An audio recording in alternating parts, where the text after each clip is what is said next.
नमस्कार दोस्तों, एग्जाम मित्रा YouTube channel में आप सभी का स्वागत है।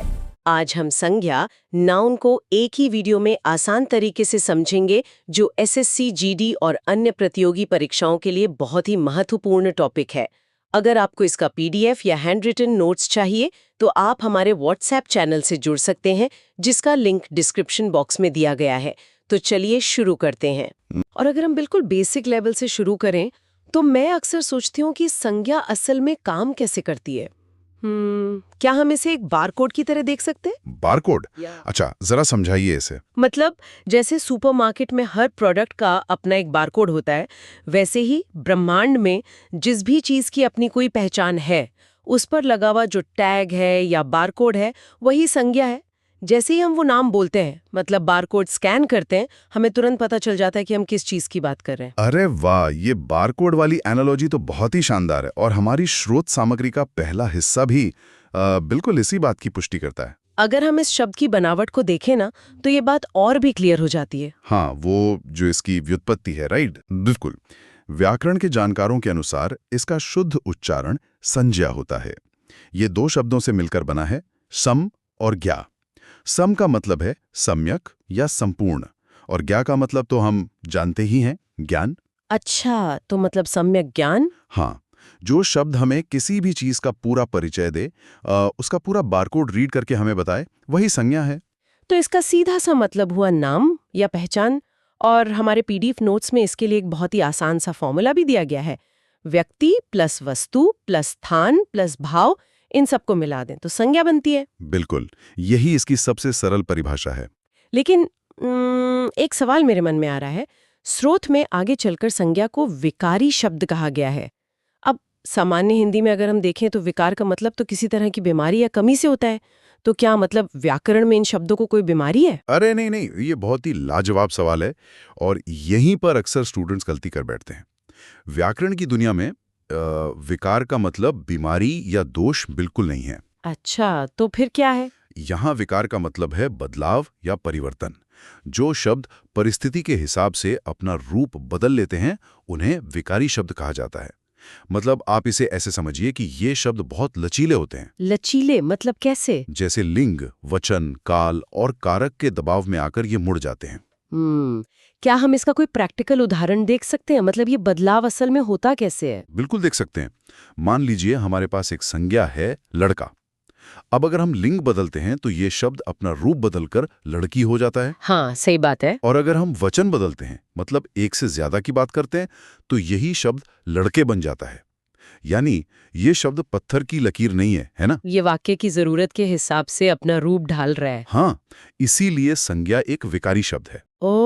अब समझी। अगर ये अपना रूप नहीं बदलता, जैसे हिंदी का शब्द और या परंतु, तो ये अविकारी कहलाता। एकदम परफेक्ट। और यहाँ उन सभी स्टूडेंट्स के लिए एक बहुत बड़ा एसएससी जीडी अलर्ट है। परीक्षा में सीधा प्रश्न पूछा जाता है कि व्याकरण में विकारी शब्दों की कुल संख्या कितनी है? कितनी है? इसका सटीक उत्तर है 4। पहला है संज्ञा, जिस पर हम आज चर्चा कर रहे हैं। दूसरा है सर्वनाम, जो संज्ञा के स्थान पर आता है, जैसे वह का वे हो जाना। तीसरा है क्रिया, जो समय के साथ बदलती है, जैसे खाता है का खाएगा हो जाना। अच्छा, और चौथा? और चौथा है विशेषण, जो विशेषता बताता है, जैसे अच्छा लड़का का अच्छी लड़की हो जाना। बस केवल यही 4 विकारी शब्द होते हैं। ये तो सच में परीक्षा के लिहाज से एक नंबर पक्का करने वाली जानकारी है। चलिए, हमने संज्ञा का अर्थ और उसका विकारी नेचर समझ लिया। अब अगर हम इसके प्रकारों की बात करें तो हमारे नोट्स में संज्ञाओं को समझाने के लिए एक एवोल्यूशन ट्री या विकास वृक्ष का सहारा लिया गया है। हाँ, एक ट्री डायग्राम के जरिए इसे समझाया गया है। तो चीजों की सिर्फ लिस्ट बनाने के बजाय क्या हम ये समझ सकते हैं कि भाषा में ये वर्गीकरण आखिर हुआ क्यों? बिल्कुल। देखिए, भाषा हमेशा इंसान की जरूरतों के हिसाब से विकसित होती है। इस एवोल्यूशन ट्री को मुख्य रूप से 2 बड़ी शाखाओं में बांटा गया है। हाँ, मूर्त और अमूर्त। सही कहा। पहली शाखा है मूर्त, यानी कॉन्क्रीट। मूर्त वो चीजें हैं जिनका कोई भौतिक अस्तित्व है, मतलब जिनका कोई आकार है, जिन्हें हम अपनी आंखों से देख सकते हैं या छू सकते हैं। जब इंसानों ने बोलना शुरू किया होगा ना, तो सबसे पहले इन्हीं मूर्त चीजों को नाम दिए होंगे, जैसे पेड़, पत्थर, जानवर। और अमूर्त शाखा का मतलब वो चीजें होंगी जिनका कोई फिजिकल शरीर नहीं है। मतलब जैसे जैसे मानव सभ्यता आगे बढ़ी होगी, हमने अपने अंदर की भावनाओं और विचारों को भी नाम देना शुरू किया होगा, जिन्हें हम सिर्फ महसूस कर सकते हैं। बिल्कुल सटीक। अब अगर हम इसे डिकोड करें तो मूर्त के अंदर से मुख्य रूप से दो और शाखाएं निकलती हैं, व्यक्तिवाचक और जातिवाचक और समूहवाचक। और दूसरी तरफ जो अमूर्त है उसमें सिर्फ एक ही शाखा होती है। हाँ, उसमें सिर्फ भाववाचक संज्ञा आती है। तो अगर आधुनिक व्याकरण के आधार पर निष्कर्ष निकालें तो संज्ञा के ये कुल 5 भेद माने जाते हैं। चलिए इन 5 भेदों को थोड़ा और गहराई से समझते हैं। सबसे पहले व्यक्तिवाचक संज्ञा और जातिवाचक संज्ञा की बात करते हैं। इन दोनों के बीच का जो अंतर है ना, वो अक्सर स्टूडेंट्स को कंफ्यूज कर देता है। हाँ, ये बहुत कॉमन कंफ्यूजन है। तो अगर मैं इसे ब्लूप्रिंट और फिंगरप्रिंट के नजरिए से देखूं, तो क्या ये कहना सही होगा कि व्यक्तिवाचक संज्ञा किसी एक विशेष फिंगरप्रिंट की तरह है जो दुनिया में केवल एक ही है? अरे, ये फिंगरप्रिंट वाली एनालॉजी तो बहुत शानदार है। व्यक्तिवाचक संज्ञा का सबसे बड़ा नियम यही है कि वो दुनिया में इकलौती होती है, यूनिक। उसका कोई दूसरा रूप नहीं होता। मतलब कोई डुप्लीकेट कॉपी नहीं होती? बिल्कुल नहीं। वो उसे एक विशेष व्यक्ति, विशेष वस्तु या विशेष स्थान का बोध कराती है। और व्याकरण के नजरिए से इसका सबसे बड़ा हिंट ये है कि ये हमेशा एक वचन में होती है। इसका बहुवचन बनाया ही नहीं जा सकता। जैसे हमारे स्रोत में दिए गए उदाहरण हैं राम, मोहन, दिल्ली, भारत, या फिर हिमालय और गंगा। ये सब फिंगरप्रिंट्स है। हम गंगाओं या हिमालयों तो नहीं कह सकते ना? बिल्कुल नहीं कह सकते। ये हमेशा एक वचन ही रहेंगे। लेकिन अगर राम व्यक्तिवाचक है तो फिर लड़का शब्द जातिवाचक क्यों है? क्योंकि लड़का एक ब्लूप्रिंट है। जातिवाचक संज्ञा किसी एक व्यक्ति की बात नहीं करती, बल्कि एक ही प्रकार की वस्तुओं या प्राणियों के संपूर्ण वर्ग या उनकी पूरी जाति की बात करती है। अच्छा, इसके कुछ नियम है क्या? हाँ, इसके गोल्डन रूल्स को समझना जरूरी है। पहला, ये सामान्य नाम होते हैं जो उस वर्ग के हर सदस्य पर लागू होते हैं। जैसे राम भी लड़का है और मोहन भी लड़का है। दूसरा और सबसे बड़ा नियम, इनका बहुवचन बनाया जा सकता है। जैसे लड़का का लड़के और नदी का नदियाँ? एकदम सही। यहाँ स्रोत में कुछ और उदाहरण दिए गए हैं जो मुझे थोड़े दिलचस्प लगे। इसमें लिखा है कि पदों या व्यवसायों के नाम हमेशा जातिवाचक होते हैं, जैसे राज्यपाल, प्रधानमंत्री, वकील, डॉक्टर।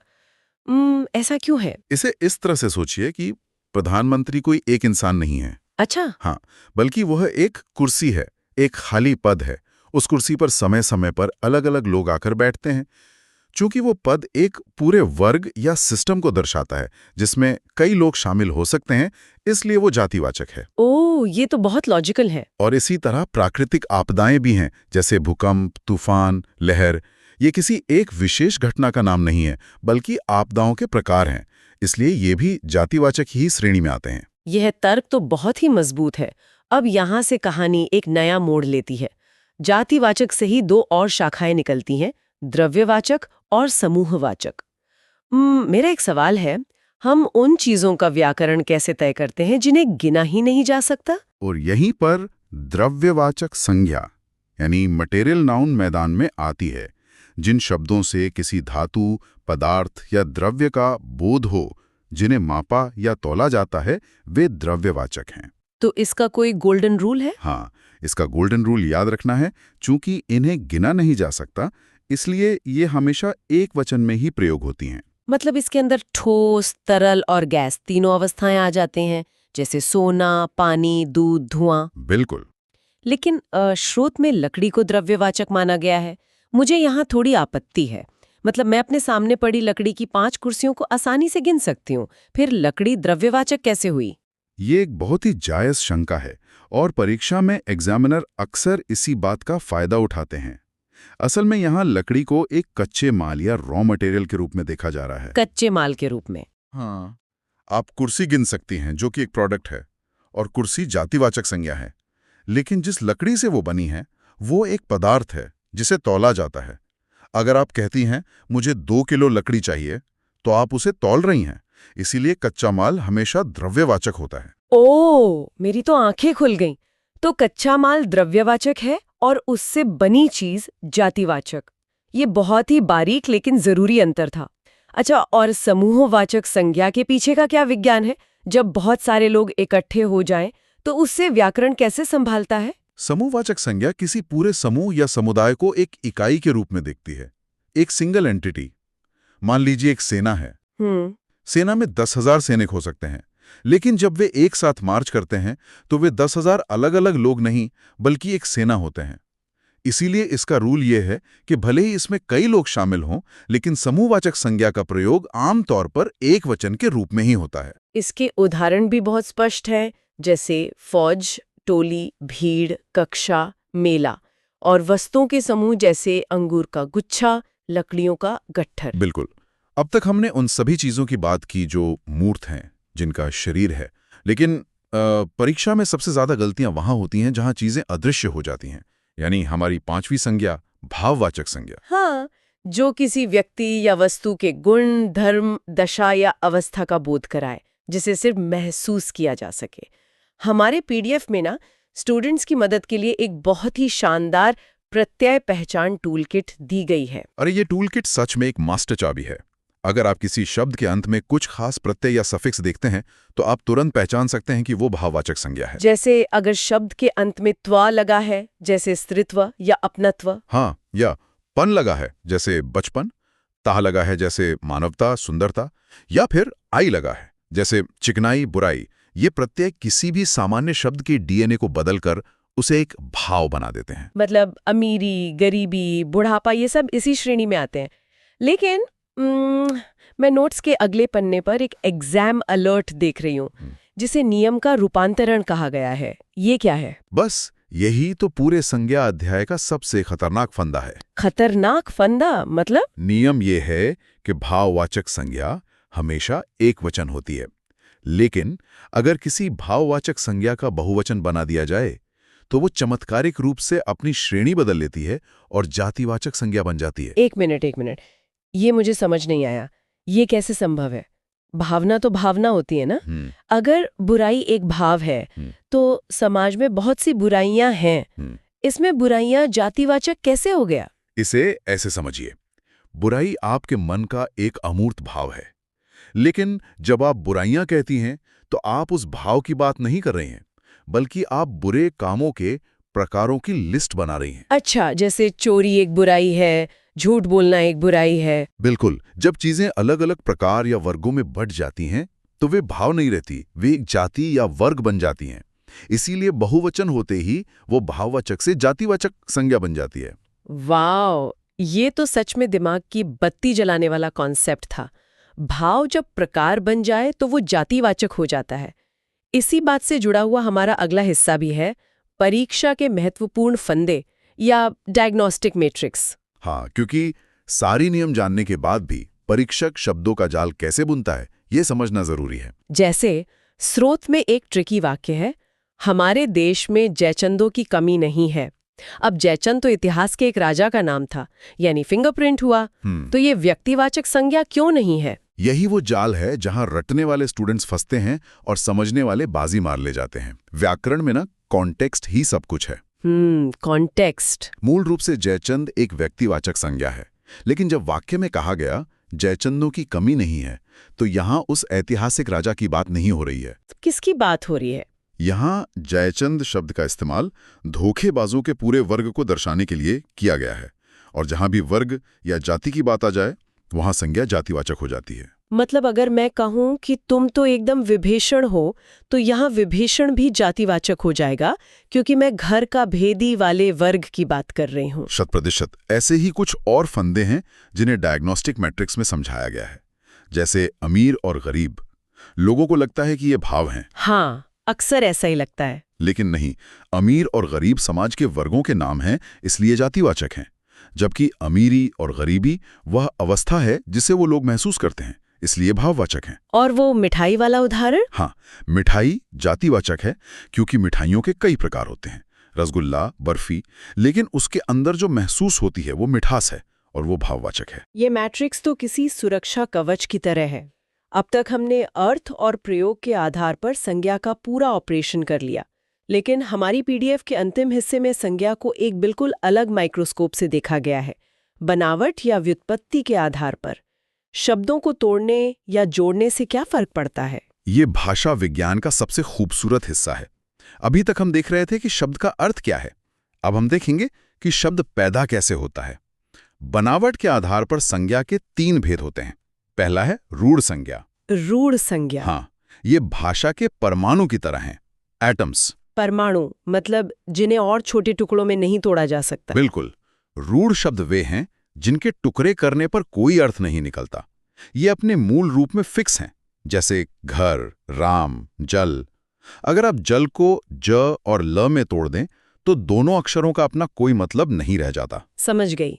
और दूसरा प्रकार? दूसरा है यौगिक संज्ञा, यानी कंपाउंड वर्ड्स।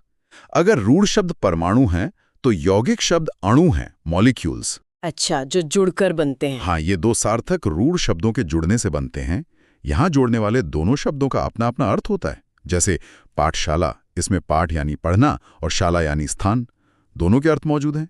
या फिर विद्यालय, विद्या प्लस आलय। यहाँ तक तो गणित बहुत सीधा है, एक परमाणु या 2 परमाणुओं का जोड़। लेकिन तीसरा प्रकार क्या है? क्या वो 3 शब्दों का जोड़ है? नहीं, तीसरा प्रकार है योग रूढ़ संज्ञा। ये वो जगह है जहां भाषा का असली जादू दिखता है। ये बनते तो यौगिक की तरह ही हैं, यानी 2 शब्दों से मिलकर, लेकिन जुड़ने के बाद ये अपना सामान्य अर्थ छोड़ देते हैं। सामान्य अर्थ छोड़ देते हैं मतलब? हाँ, और समाज में किसी तीसरे विशेष अर्थ के लिए फिक्स या रूढ़ हो जाते हैं। क्या हम इसका कोई ऐसा उदाहरण ले सकते हैं जिससे ये पूरा कॉन्सेप्ट समझ आ जाए? बिल्कुल। चलिए एक शब्द लेते हैं, लंबोदर। ये 2 शब्दों से बना है, लंबा प्लस उदर। उदर मतलब पेट। इसका शाब्दिक अर्थ हुआ बड़े पेट वाला। अब दुनिया में बहुत से लोगों का पेट बड़ा हो सकता है, तो क्या हम हर बड़े पेट वाले इंसान को लंबोदर कहेंगे? अरे नहीं, लंबोदर तो हम सिर्फ भगवान गणेश को कहते हैं। बस यही योग रूढ़ है। शब्द बना सामान्य तरीके से, लेकिन समाज ने उसके अर्थ को एक विशेष व्यक्ति के लिए लॉक कर दिया। इसी तरह दशानन यानी 10 मुख वाला रावण के लिए रूढ़ हो गया है। और वो जलज वाला उदाहरण? हाँ, जलज यानी जल प्लस ज, पानी में जन्म लेने वाला। पानी में तो मछलियां और मेंढक भी जन्म लेते हैं, लेकिन जलज शब्द सिर्फ कमल के फूल के लिए लॉक कर दिया गया है। ये तो वाकई अद्भुत है। व्याकरण सिर्फ नियम नहीं है, ये इस बात का सबूत है कि सदियों से इंसानी समाज ने कैसे सोचना शुरू किया। चलिए, हमने आज संज्ञा के अर्थ से लेकर उसकी बनावट तक हर एक चीज का बारीकी से ऑपरेशन कर लिया है। अब समय आ गया है इस ज्ञान को टेस्ट करने का। बिल्कुल, टेस्ट तो बहुत जरूरी है। रैपिड फायर अभ्यास करते हैं, जो सीधे स्रोत के ट्रेंडिंग प्रश्नों से लिया गया है। मैं सवाल रखूंगी और आप स्टूडेंट्स के लिए उनका उत्तर और उसके पीछे का लॉजिक बताएंगे। तैयार है? मैं एकदम तैयार हूं। पहला सवाल, राष्ट्र शब्द की भाववाचक संज्ञा क्या होगी? विकल्प है राष्ट्रीय, राष्ट्र या राष्ट्रीयता। सही उत्तर है राष्ट्रीयता। हमने सफिक्स टूलकिट में पढ़ा था कि मूल शब्द में ता प्रत्यय जोड़ने से वह उस चीज का भाव बन जाता है। राष्ट्र एक स्थान है, यानी जातिवाचक है, लेकिन राष्ट्रीयता वो भावना है जो नागरिकों के अंदर होती है। बहुत बढ़िया। दूसरा सवाल, धुआं शब्द व्याकरण के किस खाने में जाएगा? धुआं एक गैस है, और हमने स्पष्ट रूप से समझा था कि ठोस, तरल और गैस जिन्हें तौला या मापा जा सकता है, गिना नहीं जा सकता, वे हमेशा द्रव्यवाचक संज्ञा होते हैं। एकदम सही। तीसरा सवाल, एक वाक्य है, गोस्वामी जी ने रामचरितमानस की रचना की। इसमें रामचरितमानस कौन सी संज्ञा है? रामचरितमानस एक विशेष ग्रंथ का नाम है। ये एक फिंगरप्रिंट है। इसकी कोई दूसरी कॉपी दुनिया में नहीं है, इसलिए ये स्पष्ट रूप से व्यक्तिवाचक संज्ञा है। सही जवाब। अगला सवाल थोड़ा ट्रिकी है। बुढ़ापा एक प्रकार का अभिशाप है। इसमें बुढ़ापा क्या है? बुढ़ापा कोई फिजिकल वस्तु नहीं है जिसे आप छू सकें। ये जीवन की एक अवस्था है जिसे इंसान सिर्फ महसूस करता है। इसके अलावा इसमें पाप प्रत्यय लगा है, जो भाववाचक संज्ञा की सबसे बड़ी पहचान है। और रैपिड फायर का आखिरी सवाल, राज्यपाल, प्रधानमंत्री, वकील, ये सब कौन सी संज्ञा है? ये सभी व्यवसायों या पदों के नाम हैं। और जैसा कि हमने खाली कुर्सी वाले उदाहरण में समझा था, एक पद हमेशा एक पूरे वर्ग को दर्शाता है, किसी एक व्यक्ति को नहीं। इसलिए ये हमेशा जातिवाचक संज्ञा होते हैं। शानदार विश्लेषण। और अब हमारे उन सभी श्रोताओं के लिए जो पूरे ध्यान से इस चर्चा को सुन रहे हैं और अपने एग्जाम की तैयारी कर रहे हैं, एक होमवर्क है, एक चैलेंज है। हाँ, होमवर्क तो मिलना ही चाहिए। मैं आपको एक हिंट दे देती हूँ। ये किसी व्यक्ति का नाम नहीं है, बल्कि समाज के एक विशेष वर्ग को दर्शाता है। आपको इसका उत्तर गहराई से सोचकर नीचे कमेंट बॉक्स में देना है। मुझे पूरा विश्वास है कि जो स्टूडेंट्स यहाँ तक पहुंचे हैं वे इसका बिल्कुल सटीक उत्तर देंगे। तो एपिसोड को खत्म करने से पहले चलिए आज की इस पूरी क्लास का एक अल्टीमेट चीट शीट के जरिए सुपर फास्ट रिवीजन कर लेते हैं, ताकि सब कुछ दिमाग में छप जाए। बिल्कुल। हाँ, संज्ञा का मतलब है बारकोड या ये पहचान। ये एक अविकारी शब्द है जो रूप बदलता है। आधुनिक प्रयोग के आधार पर इसके 5 भेद हैं। पहला, व्यक्तिवाचक, जो दुनिया में विशेष और अकेला है, जैसे राम, हिमालय। दूसरा, जातिवाचक, जो एक पूरा वर्ग है और जिसका बहुवचन बन सकता है, हाँ, जैसे लड़का, प्रधानमंत्री। बिल्कुल। तीसरा, द्रव्यवाचक, जिन्हें गिना नहीं, मापा या तौला जाता है, जैसे सोना, पानी, लकड़ी। चौथा, समूहवाचक, जो कई लोगों का एक इकट्ठा रूप है, जैसे सेना, गुच्छा। राइट। और पांचवा, भाववाचक, जो अदृश्य है, जिसे सिर्फ महसूस किया जाता है, जैसे बचपन, बुराई। और बनावट के आधार पर? बनावट के आधार पर 3 भेद हैं। रूढ़, जो टूट ना सकें। यौगिक, जो 2 शब्दों से जुड़ें। हाँ। और योग रूढ़, जो जुड़कर कोई तीसरा विशेष अर्थ दें। और वो एक गोल्डन रूल जो हर स्टूडेंट को अपने स्टडी टेबल के सामने लिखकर चिपका लेना चाहिए। भाववाचक संज्ञा हमेशा एक वचन होती है, लेकिन अगर उसका बहुवचन बना दिया जाए तो वह जातिवाचक संज्ञा बन जाती है, जैसे बुराई से बुराइयां। अगर आप व्याकरण के पीछे का क्यों और कैसे समझ लेते हैं ना, तो रटने की जरूरत ही नहीं पड़ती। दोस्तों, मुझे उम्मीद है कि संज्ञा नाउन आपको अच्छे तरीके से समझ आ गई होगी। कमेंट में जरूर बताइए कि आपको ये वीडियो कैसा लगा। अगर वीडियो पसंद आई हो तो इसे लाइक करें और अपने साथी स्टूडेंट्स के साथ जरूर शेयर करें। जय हिंद।